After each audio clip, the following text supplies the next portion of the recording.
اگه دنبال یکی از هتل خوب منطقه پتنام که در ابتدای بازار سنتی پتنام هم قرار دارید میگردید، هتلی نیست جز هتل 3 ستاره ولادی.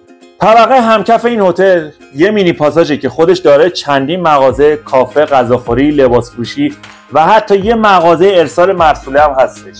نزدیک این هتل تا دلتون بخواد استریت فود هم هستش.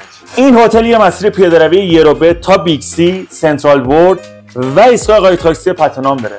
ولی به ایستگاه BTS خیلی دوره. رفتار کارکنانش خوب و حرفه‌ایه. اتاقا همگی تمیز و مناسب هستن و رنج قیمت اتاقا به صورت متوسط شبی 50 الی 60 دلار میشه.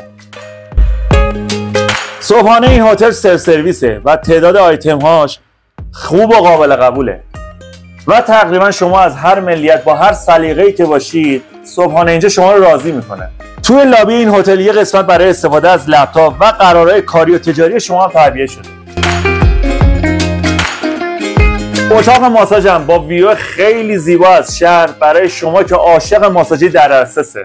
در کل این هتل خیلی خوبه با تمامی امکاناتی که داره، مثل استخر، سالن ماساژ و لابی‌های مختلف. برای کسایی که با همسرشون به بانکوک میان و عاشق خرید تو بازار سنتی پتنام حتما پیشنهاد میکنم. امیدوارم برید و لذت ببرید.